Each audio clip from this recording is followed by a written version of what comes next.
Coba Anda bayangin sebentar. Anda lagi ngelihat jalan tol utama, sebuah urat nadi raksasa yang ngebelah kota tempat Anda tinggal. Nah, tiap hari bahan makanan, obat-obatan darurat, bensin, semua yang bikin kota itu tetap hidup harus antri lewat satu gerbang sempit di ujung jalan tol itu. Oke, kebayang.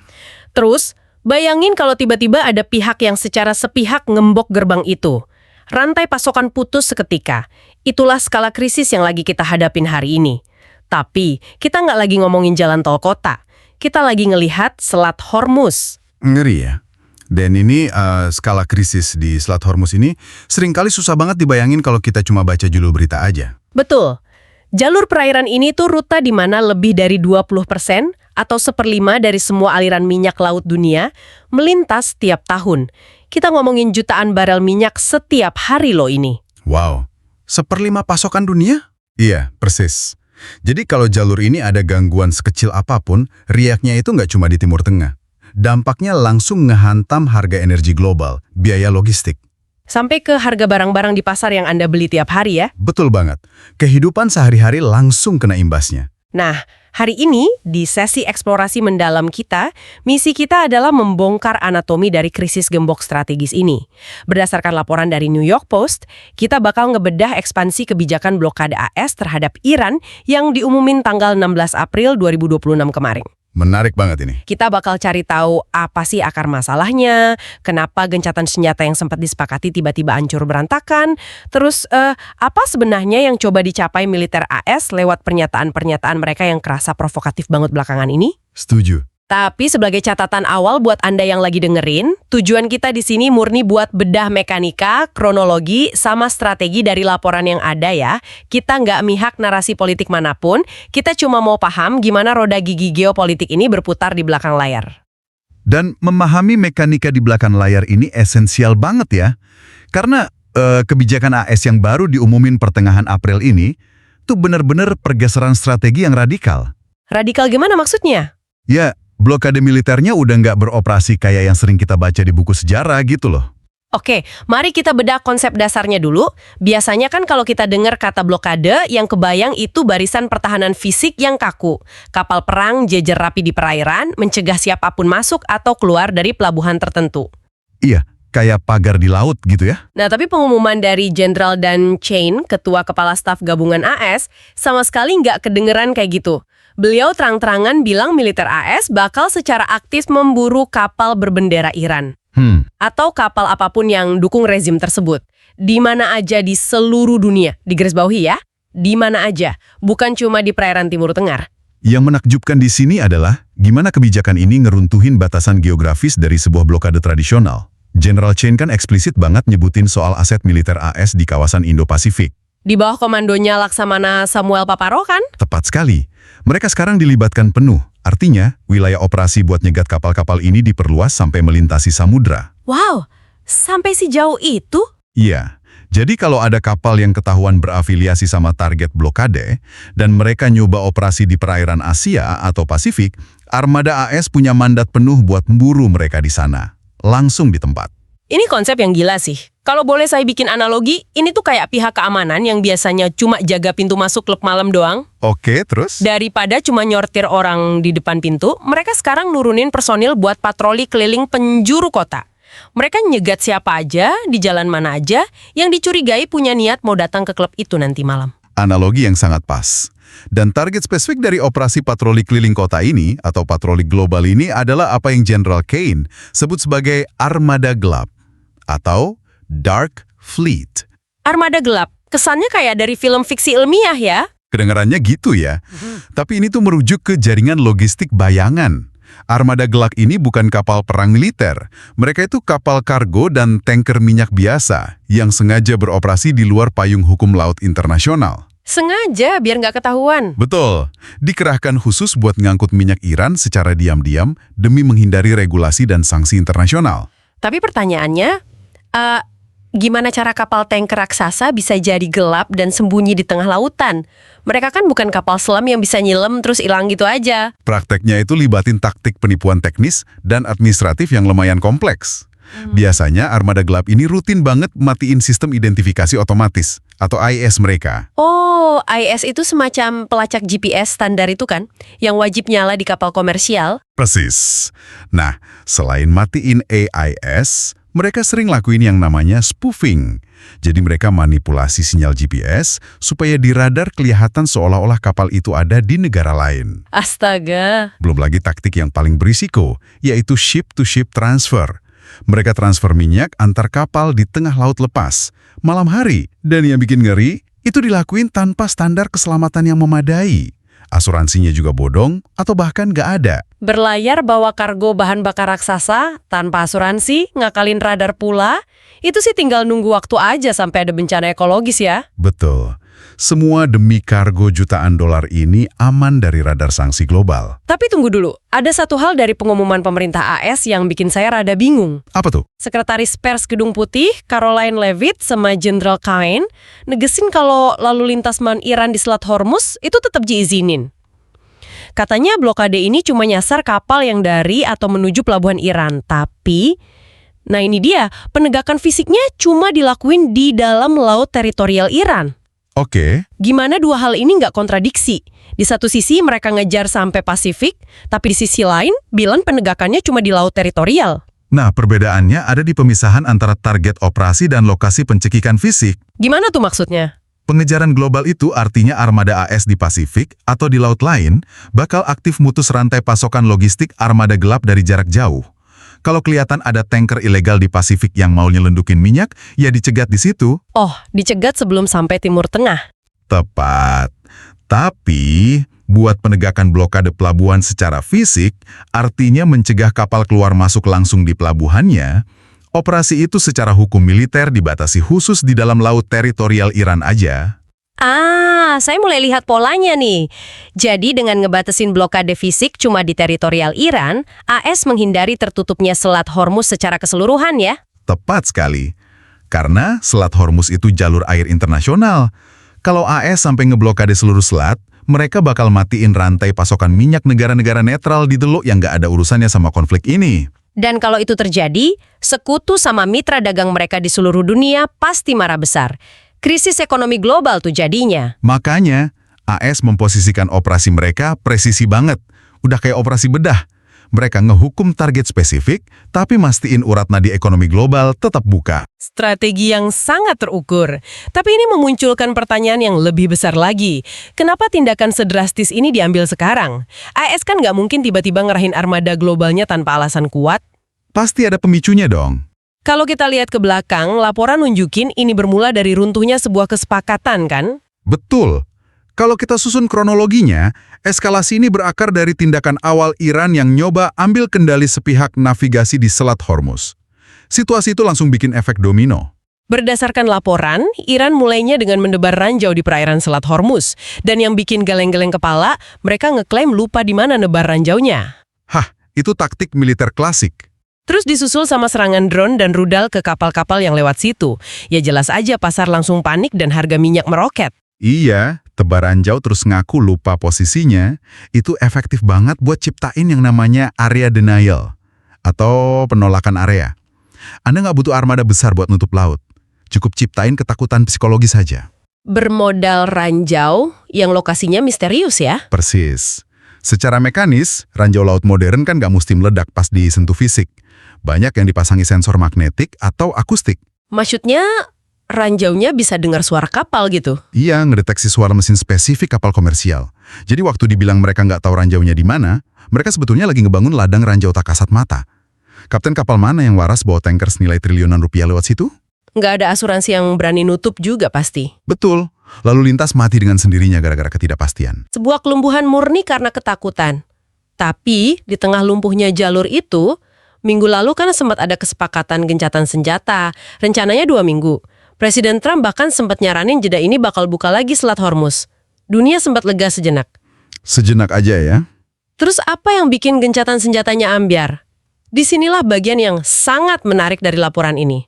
Pelanggarnya bukan tembakan rudal baru, melainkan Iran mulai nerapin biaya tol buat kapal yang melintas. Tol. Iya.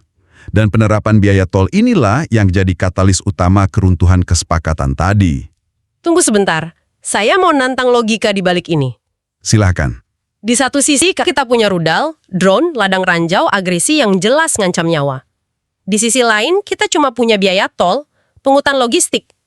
Apakah pengerahan militer AS berskala global ini benar-benar proporsional cuma gara-gara urusan tarif tol? Kelihatannya jomplang ya. Iya, sekilas ini kerasa kayak reaksi berlebihan banget buat sekedar masalah administrasi pelabuhan. Apa gara-gara bayar tol negara-negara secara nggak langsung jadi ngakuin kepemilikan Iran atas selat itu? Anda menyentuh inti permasalahannya. Kalau kita hubungkan ini dengan gambaran yang lebih besar, ini sama sekali bukan tentang uang, bukan tentang nominal tolnya. Terus tentang apa? Ini tentang fondasi hukum navigasi internasional. Selat Hormuz, menurut hukum laut internasional, diakui sebagai jalur transit yang bebas buat semua kapal dari negara manapun. Hak navigasi lintas damai dijamin di sana. Oke. Nah, ketika Iran mulai mungut biaya tol, secara mekanis mereka mengubah status hukum selat itu, yang tadinya jalan tol umum milik dunia, berubah jadi jalan pribadi yang dipajak sepihak. Jadi ini klaim kedaulatan yang disamarkan jadi kebijakan administratif. Betul sekali. Coba bayangin kalau perusahaan pelayaran dari Asia atau Eropa nurut dan mulai bayar tol, itu cuma biar aman. Secara de facto, mereka mengakui kalau Iran punya yurisdiksi penuh dan kepemilikan mutlak di perairan tersebut. Wow. Dan Amerika ngelihat ini sebagai presiden yang sangat berbahaya. Dibiarkan berarti ngasih Iran tuas kontrol ekonomi global atas 1/5 pasukan minyak dunia. Buat Washington, itu pergeseran keseimbangan geopolitik yang nggak bisa diterima. Makanya, melanggar kebebasan navigasi ini harus dihentikan dengan cara apapun. Sekarang semuanya masuk akal. Membayar tol itu sama aja nyerahin kedaulatan jalur vital dunia ke satu negara. Pantesan kesepakatan hancur dan kita masuk ke fase blokade. Dan ngomongin soal fase blokade ini, laporannya nyebut situasi di lapangan tegang banget. Sangat tegang. Sejak Selasa, Komando Pusat ES ngonfirmasi kalau blokade pelabuhan Iran udah diimplementasikan secara penuh. Terus ada info juga kalau selama 2 minggu gencatan senjata kemarin, AS sebenarnya diam-diam gunain waktu itu buat ngisi ulang persediaan senjata mereka. Dalam terminologi militer, gencatan senjata emang nggak selalu berarti upaya perdamaian yang tulus. Oh ya? Seringkali, jeda ini malah dipakai jadi ruang bernafas strategis. Komando Pesat AS pakai momentum itu buat ngatur ulang posisi kapal, optimalin rantai pasokan amunisi, dan kalibrasi radar. Biar pas blokade beneran jalan udah siap sedia gitu ya? Tepat. Mereka mastiin nggak ada lagi celah operasional yang tersisa. Tapi inilah ironinya, dengan segala persiapan senjata dan pengerahan armada ini, sampai Kamis pagi, Komando Pusat AS bilang mereka belum perlu pakai kekuatan fisik sama sekali. Belum ada kapal yang dinaiki paksa. Menarik kan? Jenderal Kane bahkan pamer grafik ke wartawan. Dia nunjukin kalau udah ada 13 kapal yang milih berputar balik. 13 kapal ngehindar murni cuma karena ngeliat formasi militer AS yang nunggu di depan. Ini memunculkan maksud saya, ini demonstrasi yang presisi banget dari cara kerja efek pencegahan atau deterrence. Nggak perlu nembak buat bikin takut ya? Betul, secara psikologis, kapten kapal komersial dan pihak asuransi mereka pasti bikin perhitungan resiko dong. Ngelihat gugus tempur armada Amerika di depan mata, keputusannya jadi sangat matematis. Mereka nggak mau nantang blokade resmi. Iya, mending rugi putar balik daripada hancur. Makanya, 13 kapal berbalik arah tanpa satupun proyektil ditembakkan, itu adalah definisi keberhasilan taktis yang nyata buat militer AS saat ini. Dan keberhasilan taktis ini kerasa banget tercermin di retorika beberapa petinggi Pentagon. Apalagi Sekretaris Perang Pete Hegseth. Bahasanya tajam banget loh. Sangat agresif ya. Sama sekali nggak nyoba ngeradain ketegangan. Di konferensi pers, dia dengan santainya peringatin pemimpin Iran buat memilih dengan bijak. Dia terang-terangan bilang Departemen Perang udah siap tempur atau lock and loaded. Ini tuh diplomasi mikrofon tingkat tinggi. Retorika Hegseth ini diatur sengaja banget buat maksimalin efek psikologis yang tadi kita bahas. Pernyataannya bukan sekedar gertakan emosional, tapi serangan langsung ke narasi musuh. Persis. Serangan langsung terhadap narasi kemampuan militer lawan. Beneran langsung loh. Hegseth terang-terangan ngejek klaim Iran soal ngontrol Selat Hormuz. Dia bilang di depan wartawan, intinya kalian suka ngaku ngontrol Selat Hormuz tapi kalian nggak punya angkatan laut atau kesadaran domain yang nyata. Kalian nggak ngontrol apa-apa. Belum lagi dia nyebut ancaman rudal ke kapal komersial itu bukan strategi angkatan laut, melainkan pembajakan dan terorisme. Dan puncaknya, dia ngeklaim AS ngejalanin seluruh operasi blokade raksasa ini pakai kekuatan kurang dari 10% armada angkatan laut mereka. Banyak elemen penting yang bisa kita urai dari kalimat Hegseth ini. Pertama, soal istilah kesadaran domain atau domain awareness tadi. Apa tuh maksudnya dalam konteks militer? Itu istilah buat kemampuan sebuah negara buat melihat, mendeteksi, dan memahami semua yang bergerak di wilayah operasinya. Ini kan butuh radar canggih, satelit, patroli rutin. Oke. Nah, waktu Hegseth bilang lawan gak punya kesadaran domain, dia pada dasarnya lagi ngina. Dia kayak bilang, kalian aja buta sama apa yang terjadi di perairan kalian sendiri, karena teknologi kalian payah. Wah, itu hinaan teknis luar biasa ya. Terus gimana dengan penggunaan kata pembajakan? Itu strategi delegitimasi. Sebuah angkatan laut dari negara berdaulat itu kan tugasnya menegakkan hukum maritim. Sebaliknya, sekumpulan kriminal atau pemberontak, tugasnya yang lakuin pembajakan. Oh, saya paham maksudnya. Dengan pakai label pembajakan dan terorisme, Hegseth lagi merendahkan status Iran di mata hukum internasional. Dari negara yang lagi jaga perairannya, diubah dinarasikan cuma jadi entitas kriminal yang beraksi di lautan bebas. Dan itu secara hukum membenarkan respon AS dong? Tepat. Langkah militer AS jadi terlihat sebagai tindakan pengamanan global, penegakan hukum, bukan agresi militer sepihak. Masuk akal banget. Terus yang soal cuma pakai kurang dari 10% armada tadi, itu kayak petinju kelas berat yang nantangin lawan sambil satu tangannya diikat di belakang punggung kan? Cuma buat mamerin seberapa jauh jarak kekuatan mereka. Murni pamer kekuatan militer. Tapi ada satu kontradiksi ironis dari gaya komunikasi Hegseth yang bikin saya mikir keras. Dia kan nyebut blokade ini sebagai cara sopan. Cara sopan, ya. Dia negesin kalau saat ini pasokan energinya cuma diblokir, belum dihancurkan. Tapi di kalimat yang sama dia ngancem absolut.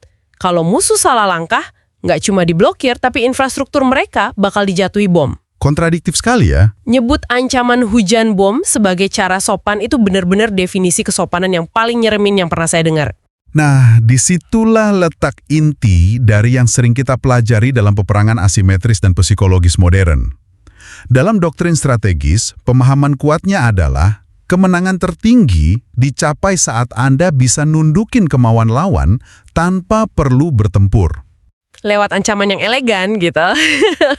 Hegseth pakai frasa cara sopan buat ngeklaim superioritas moral.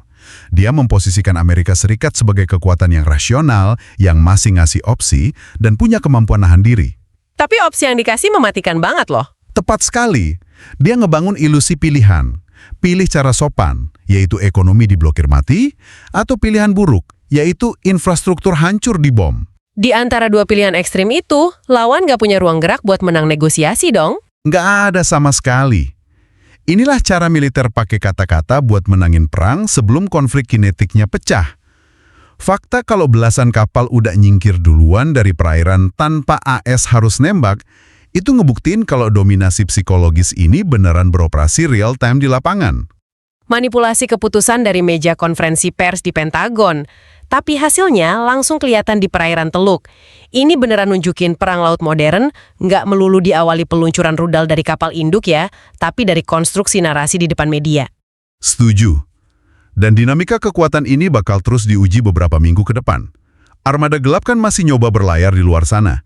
Dan dengan wewenang baru ini, Angkatan Laut AS bakal patroli mencegat mereka, mulai dari Teluk Persia sampai menyeberang ke Samudra Pasifik. Papan catur geopolitiknya udah diperluas. Skala permainannya membesar dan taruhannya makin tinggi. Wah, kita udah bahas banyak banget hal krusial di eksplorasi hari ini. Banyak banget. Mari kita rangkum sejenak ya. Apa aja yang udah kita bedah bareng tadi? Kita mulai dari gimana AS ngubah taktik blokadenya. Dari cuma barisan fisik di teritorial jadi perburuan global sampai ke Pasifik buat numpas jaringan armada gelap. Terus kita lihat juga hancurnya gencatan senjata 2 minggu itu. Bukan karena tembak-menembak peluru, melainkan gara-gara Iran nerapin biaya tol yang diartin AS sebagai upaya caplok kedaulatan atas jalur minyak paling penting di dunia. Dan terakhir soal narasi. Betul. Kita analisis gimana militer AS mainin retorika, cara sopan, dan unjuk kekuatan 10% buat ngunci lawan lewat perang psikologis. Hasilnya, kapal-kapal putar balik tanpa pertumpahan darah. Sebuah analisis mekanis yang sangat utuh ya, dari serangkaian peristiwa yang sebenarnya kompleks banget. Dan pas kita mau tutup diskusi ini, ada satu pemikiran yang terus membayangi saya dari tadi. Silakan, apa tuh? Sebuah pemikiran yang mungkin patut Anda para pendengar renungkan juga. Oke. Tadi kan kita ngomongin soal jalan tol, gembok, dan menjaga urat nadi ekonomi global tetap terbuka demi kebebasan navigasi. Benar. Tapi, ketika ada satu negara adidaya yang kapasitas militernya begitu masif, sampai-sampai mereka bisa secara sepihak mutusin kapan, di mana, dan kapal negara mana yang boleh dicegat di Lautan Pasifik maupun Samudra Hindia, semuanya atas nama penegakan kebebasan. Tunggu, maksudnya otoritas di baliknya? Betul. Kita harus nanya ke diri sendiri. Apa kita lagi ngelihat sistem penegakan hukum tata tertib global yang ideal? Atau kita justru lagi nyaksiin transisi ke era baru, di mana kebebasan navigasi lautan itu nggak lagi dijamin oleh hukum dan perjanjian antar negara, melainkan ditentukan sepenuhnya oleh negara mana yang kebetulan punya armada laut paling besar. Wow, itu pertanyaan yang sangat fundamental ya. Siapa yang pada akhirnya megang kendali atas kunci gembok itu, dan siapa yang ngasih mereka wewenang mutlak tersebut? Patut direnungkan. Sangat patut direnungkan. Terima kasih banyak udah nemenin kami ngurai lapisan-lapisan dari krisis yang luar biasa rumit ini. Terima kasih kembali.